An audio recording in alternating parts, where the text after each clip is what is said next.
Hey, yo, guys, what's going on? So today I brought on Abdullah Alkobiessy, who's a serial entrepreneur and has made heaps of money all across Australia and overseas. So he's based in Dubai and the Gold Coast, but I've seen him in Melbourne, and some of you guys have seen him in Sydney. It goes around a little bit. So Abid, tell us what you guys have been doing lately. I've seen you guys investing a lot into promotions, and your team has been going heaps on social media. Been hearing a lot about the 1%. So tell us what you guys have been up to and how things have been going. Yeah, no, thank you very much for having me in the gym. I appreciate it, man. I do see your stuff. You're doing really well. You're doing incredible things, bro. So appreciate you having me on board. But yeah, and just in regards to your question and what we've been currently doing and the things that we've been operating online and the promotions and everything, we're quite trending at the moment. We're doing some big numbers in the Middle Eastern world, in the UK world and the US world as well. We've hit over about 55 to 60 million views in the past 2-3 months since we've launched our 1% project.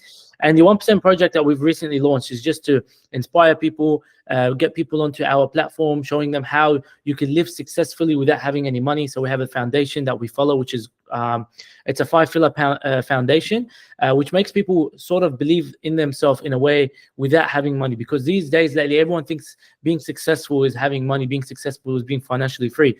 And while that's important, remember that if without a balance, without the pillars in your life, you're not going to have that balance. Like right now, you can hand me over $10-15 million, right? But if I don't have the peace of mind, that $10-15 million to me is nothing, because at the end of the day, no money can buy peace of mind. No money can buy balance. It's totally up to you.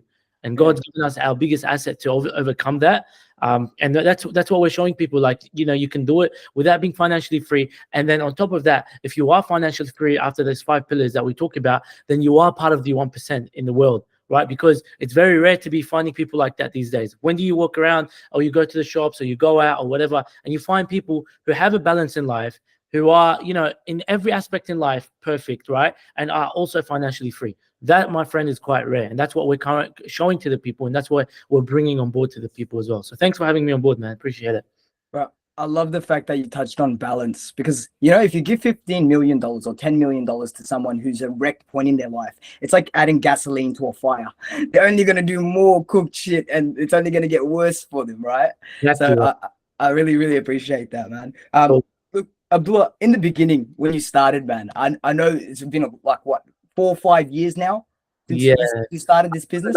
3 to 4 years ago, around there, yeah, Najib. Yeah, 3 to 4 years ago. So, like, bro, you've been doing this for quite a while, and you haven't been stopping. And I know all the haters have been hoping that everything comes crashing down for you. But that's why we're growing. We need that. You know what I mean? I mean, if you guys are seeing this right now, we need some hating comments. And sometimes I've turned my haters into fans. I'm trying to look for more haters. You know what I mean? Yeah, bloody hell, I agree. So, bro, when you were in the beginning and you had like a heaps of time but no money and no skills, did you first decide to like save like a small nest egg of like 30 to 40 and then start your business? Or did you decide to just bootstrap the business and just get straight started with the little money that you had and just piecing things together?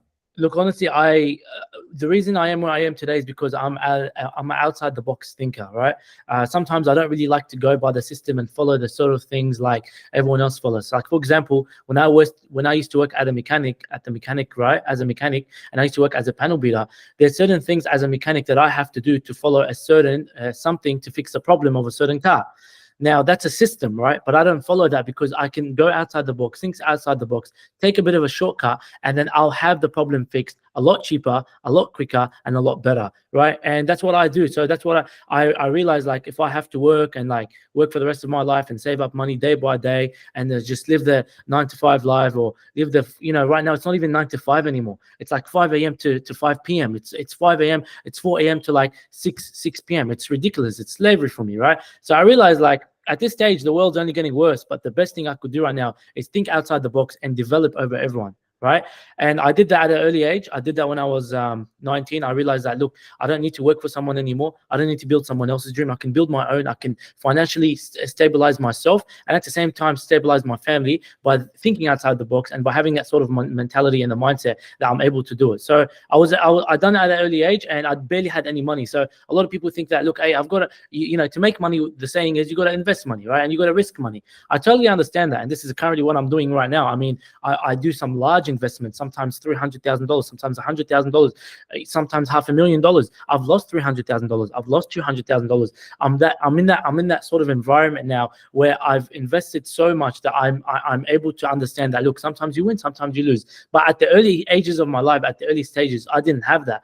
Because at the early stages, I needed to make sure that, hey, look, like, this is what I have. This is what I have to work with. I have to come outside the box and think of how I'm going to be able to go from point zero to a millionaire, right, to achieve my dreams. And don't get me wrong, Najib. Like, I had it in my head that, look, I am going to achieve it. I'm going to find success, but I didn't know that it's going to go to this level, the level I'm at right now. I just thought, look, hey, just be financially free, live a normal life, and like, don't live a life for someone else. And, you know, I'll drive a normal car. I'll drive a Toyota Camry. I'll drive the most, you know, normal car that gets me from A to B. You know, I'll have a nice salary coming in every day, and I'm happy. I'm content.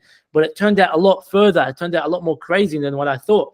My expectations were low, right, with my lifestyle, but it ended up being some next level expectations. The expectations that were like, you know, a lifestyle that you wouldn't even live in the age of 30, 35 years old. People even look at it and be like, holy shit, how's this guy living it at the age of 20, 21, being a millionaire, doing whatever he wants, you know, obviously showing people the way, paving the way for the people, and at the same time giving people hope as well.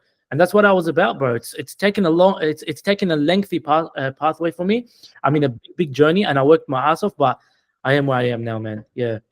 Hey, and also your confidence, you know, very early on. I remember back in school, like you had a lot more confidence than every single other person. And teachers used to tell you you'll be a failure. You'd be like, no, I'll make more money than you guys. You know, I'll work hard. And, teachers, I know, like they were the, like, remember, like, back then when we had like Mr. Bassich and all that, and like at one stage I wanted to leave school, and my mom told me if I wanted to leave school, I had to get good grades to leave to a different school. So Mr. Bassich, I was getting like D- in his grade, in his classes and whatever, and then after that I started getting B+, A-, and everyone's like thinking, how's this guy doing it? So I mean, like, if I wanted to achieve it, I'll do it, man. That's just how I am. Yeah, no, but you realize very early on, because like I feel like you looked at the teachers and you actually thought these people don't have money. Like, why am I learning about money from them? You know, Yeah. and then you went and sought out mentors, you know, and you sought out mentors, people who actually made that money, right? Yeah. And you worked with them and then helped yourself level up. And I think that ability to see so clearly at such a young age, I think that was something I really respected as well. Yeah, because the pressure was like, I was getting pressure from every single angle. Like, for example, my parents wanted me to pass my grades. At the same time, I was, you know, obviously if you go to school every day, what happens at school? You see everyone studying. You see everyone going to home and studying for the next exam and whatever. So you have to kind of fit into that system, because you're morally pushed into that system where you have to actually start studying because everyone else is doing it. So I'm a very, very like I'm not an easily influenced person. Like, it's very hard to influence me. Even when I was young, I had people around me that smoked, had drugs, whatever, alcohol, whatever, and I was at a young age, which being at the age I was in, it's easy to influence me into jumping into alcohol, jumping into all this sort of lifestyle where, you know, I'm doing all these sort of wrong things to worsen my life. But I didn't take that route, because I'm my own self. I judge my own self. I ask myself, is this the right thing to do? Is this something that I should be doing that's going to better my life? If it's not going to better my life, there's no point of it. I'm not going to do it. And no one could ever influence me, including my parents. There's no one that could do it. So, yeah. I appreciate that you stand on your own morals, man. And, you know, especially when all of that money came in, you know, of course, millions of dollars would basically send almost anyone down the wrong path. And for you to still hold to your Muslim values, and, you know, obviously not drink and stay away from that sort of thing, you know, we appreciate that. And it sets a good example for the young kids, bro. Even my little brother, you know, he looks up to you in that way. And lots of younger kids I've seen in the community, they look up to you in that way, because Thank you, brother. it takes a lot of strength, bro. I'm glad. Appreciate it. Yeah, I'll ask you another question, Abid. Yes.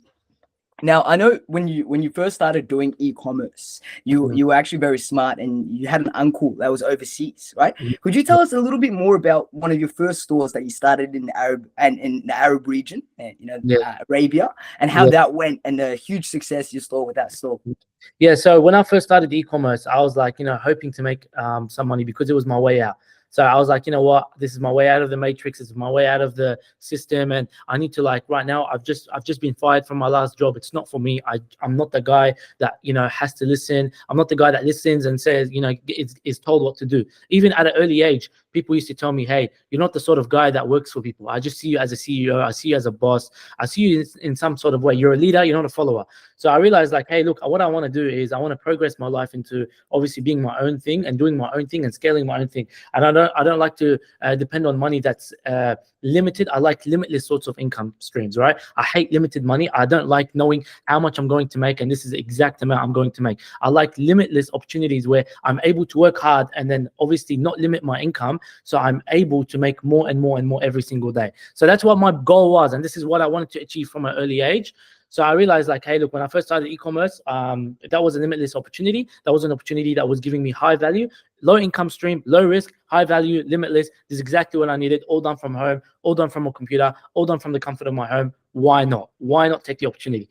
Now, back then, that was in my realm. That was in my sort of lifestyle that I was living. I didn't know anything about a laptop. I didn't know how to use a computer. But look, the same way I achieved my, from going to absolutely shit grades in school to some crazy grades because I wanted to move out of that school, it's the same way that happened with e-commerce. I didn't know nothing about a laptop. So I sat down. I'm like, you know what? I'm going to learn the fundamentals and better myself on the laptop. And I'm going to be better than anyone on the laptop and using the computer and creating a store and whatever. And that was highly achievable and I achieved it, right?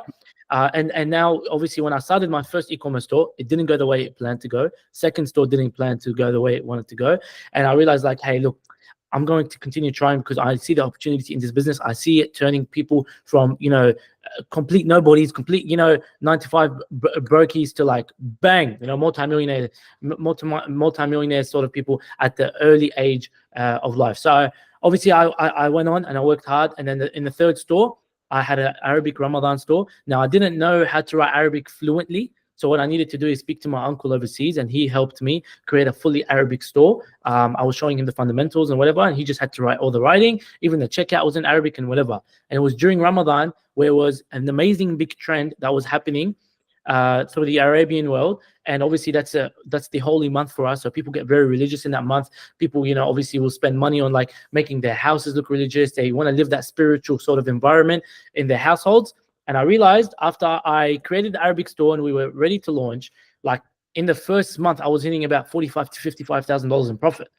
So I'm like, for a 20 to 21-year-old, 55,000 in a month isn't small money, right? Yeah. It's small money. Like that's crazy. That's an incredible achievement. So I realized, you know what? I'm going to continue going. I'm not going to stop here. This is my getaway. This is my breakthrough. There's no way I'm stopping. So I blocked out all the, going out sort of times and spending time with, family, even family. I sacrificed a lot of things to better myself, but then to better other people's lives later in the future, which is the people around me and my family as well. And I worked incredibly hard. And then from there, like before I had 4 or 5 stores actively running. Some stores doing $300,000 to $400,000 a month. Some stores doing $800,000. We had a $550,000 store. I don't know if you've seen it, but on the Capital Culture, they've given me the award for that. That was one of my highest level stores, which I profited from $550,000 in a month, which is incredible, right?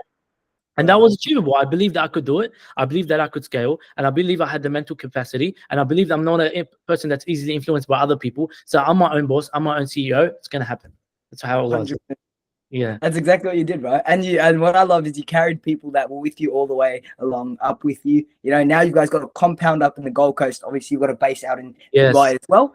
And your team is there, and you're helping everyone in your team grow along with you. And that's one of the best things that I love about you. So the most thing that really like fired me up from what I was doing is one time a teacher right back in school called me out of class. And this is a very emotional story for me because what happened was, like, this was during the time that I was going through a lot, actually back home with my family and a lot of things that were happening in the background. So one time this teacher called me out of class, and this was a very, very shitty day for me. Like, you tend to remember the sort of days that were very, very shitty for you because they're kind of like, at this stage, they've taken a toll on you and they kind of form you, or they break you even more. But that day, the teacher calls me out and says, hey, come out, I need to speak to you, Abdullah. Teacher looks at me and says, hey, Abdullah, I want to ask you something. I was like, yeah, what's going on, sir, blah, blah. He's like, why don't you think about taking a different opportunity? Why don't you think about stopping school and going and finding a different sort of career? Now, the reason why I was affected by what the teacher was saying was because I realized, like, look, I know I'm not a dumb person. I know I can pass my grades, but I genuinely don't feel like if I pass my grades, I'm going to be a millionaire. I genuinely feel like if I don't get A's and B's and whatever, like if I get A's and B's, I'm not going to be a millionaire. Like these teachers right now, they're teachers because they did get A grades, they did get B grades, they did go to uni, they did study for 5 to 10 years, but they're not millionaires. Their car parks aren't filled with Lamborghinis and Ferraris out there. They're not catching the next private jet like me, going to do overseas and doing some business deals. No, they work, they wake up, they sleep, they work, and they're super intelligent. They're super smart. So I realized I don't have to be ultimately smart and super intelligent in the school grades to feel like I'm a smart person. I'm not downgrading myself like that. But that day, I really felt affected by what the teacher was saying to me, because that was the only time where I genuinely, like, normally I don't really question myself, but that was the only time that I questioned myself. And when I was questioned, this is why I wanted to leave the school. Like I told my mom I wanted to leave the school, and I wanted to leave because obviously, like, I didn't want to be like looked upon by these teachers like I'm some sort of dumb person. But my mom gave me that sort of motivation and said, hey, look, you want to leave school? All right, no worries. You want to change schools? Too easy. You're going to have to start passing your grades in that school. And then I actually passed my grades. So I proved that teacher wrong. I proved the other teachers wrong that had and doubted me. And now I'm proving them a million times more wrong, because they realize that whatever career they have now, I could take a different career and do 10 times better than them.